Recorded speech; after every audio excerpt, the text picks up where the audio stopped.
This is the Dollemore Daily, and I'm Jesse Dollemore.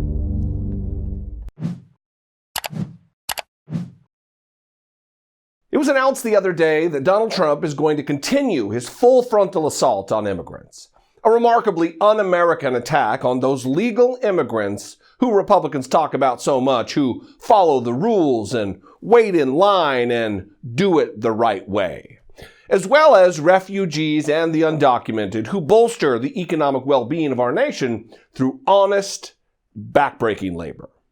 You see, in October, you may have heard, the Department of Homeland Security intends to begin denying green cards, which are many times an administrative path to citizenship, to immigrants who use public benefits which are legally available to them.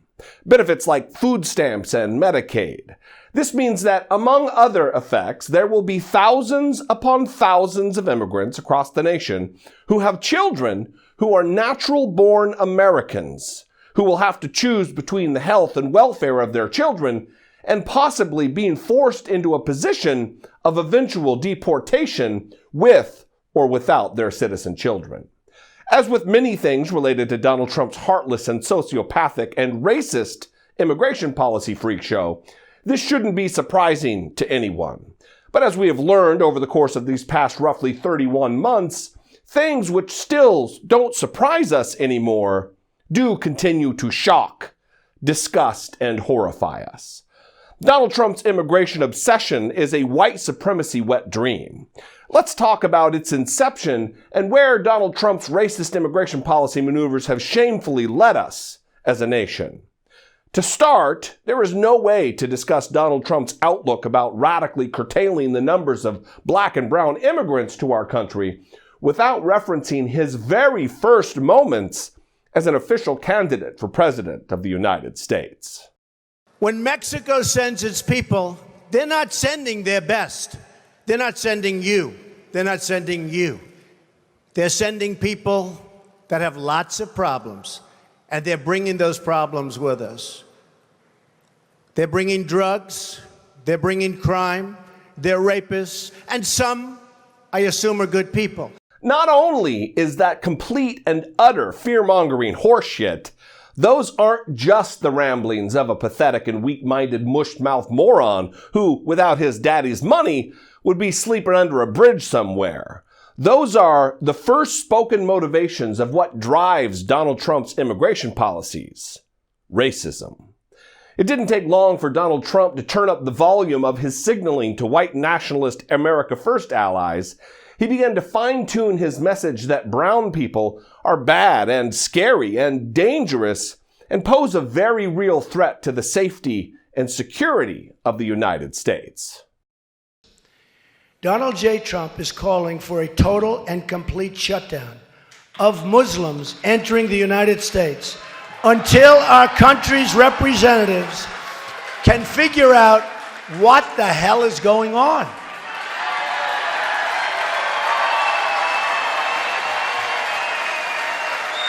We have no choice. We have no choice. And the crowd goes wild. Ugh. Embarrassing. Absolutely cringe-inducing. Since taking office, Donald Trump has obviously made curtailing illegal immigration a hallmark of his very existence. He told us thousands of times that he would build his massive unnecessary border wall and promised to have Mexico pay for it. But since he's a despicable liar, he's tried shaking down the American people for the money and even raided the Pentagon's budget for the dollars to do it. And while the bulk of the stories we hear are centered around illegal immigration, because that's what sells, Donald Trump, with the help of his personal White House white nationalist gargoyle, Stephen Miller, has systematically attacked our system of legal immigration as well.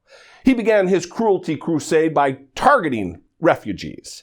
And yes, presenting oneself at the border and applying for asylum as a refugee is a legal form of immigration. Legal and covered under both international law as well as domestically here in the United States.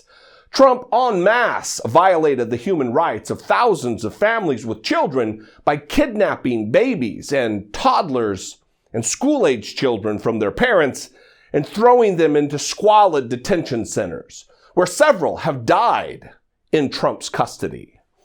Not only that, Donald Trump was so excited to enact this brutal and unconscionable racist policy that they had no workable system in place with which to reunite those children with their parents.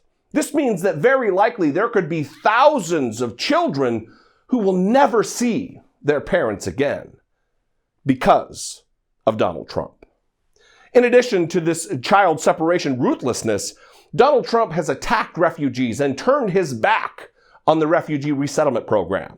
In 2017, he initially suspended it and then ended up reducing the numbers of refugees that could be admitted into the country from 110,000 to only 50,000. And then in 2018, he lowered that already heartless number down to 45,000. And now Trump and his white nationalist ghouls are proposing we accept 0 refugees who are desperately fleeing violence and in many cases, certain death. Turning one's back on the suffering of others isn't noble or patriotic or American. It's hateful and absolute antithetical to the ideals to which we aspire. In addition to flagrant abuse of refugees in their most desperate hours of need, Donald Trump has gone after legal, standard immigration as well.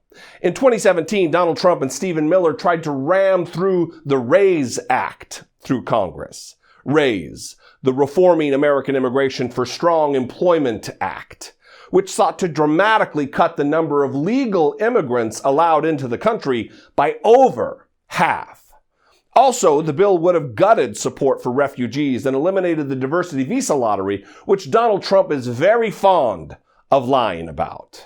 I'm going to ask Congress to immediately initiate work to get rid of this program, diversity and diversity lottery. Countries come in and they put names in a hopper. They're not giving you their best names. Common sense means they're not giving you their best names. They're giving you people that they don't want. And then we take them out of the lottery. And where they do it by hand, where they put the hand in a bowl, what's in their hand are the worst of the worst. The RAISE Act was never able to be passed due to lack of support, so instead, Donald Trump has enacted a slowdown strategy related to the entire administrative process, obstructing at every point in the process. According to the American Friends Service Committee, what used to be straightforward application processes, like applying for a green card, permanent residency, and citizenship, have been dramatically slowed down and halted. The backlog of pending green card applications had increased by more than 35% by the end of 2017. A new mandated in-person interview for all applicants for employment-based immigration applications has increased processing time and slowed applications to a crawl. These slowdowns leave thousands of people seeking to naturalize as citizens or become lawful residents vulnerable and in a state of limbo. A new U.S. Citizens and Immigration Service policy allows officers to outright deny any visa or green card application that is missing evidence or contains simple errors without giving applicants a chance to fix it. This could mean people with valid visas who are trying to renew could be placed in deportation proceedings.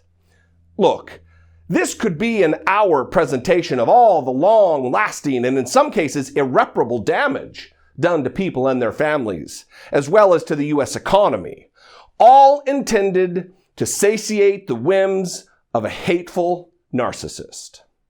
I'm not even going to go into the details about how Donald Trump has targeted actual citizens, naturalized citizens, weaponized the immigration courts to increase deportations, canceled DACA, the Deferred Action for Childhood Arrivals program, which provides work authorization and takes deportation off the table for close to 1 million people who were brought here to the United States when they were just children, ended the designation of temporary protected status for nationals of Haiti, Nicaragua, and Sudan, and considered an unconstitutional plan to end birthright citizenship, which is guaranteed under the 14th Amendment of the United States Constitution.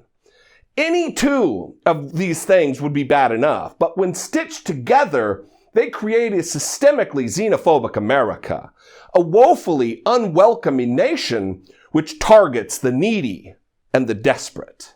These policies are successful attempts to engender community-wide anxiety. They foster fear that burns slow and devastates those who want to live here because of love. Love of what we have claimed to be about for generations. A nation of immigrants, we've said. A melting pot. So don't let the deluge of terrible headlines dull your senses or your resolve. Donald Trump is a racist who has enacted racist immigration policies. And in a few months, you'll be able to have your say to send him back to his taco bowls in Trump Tower.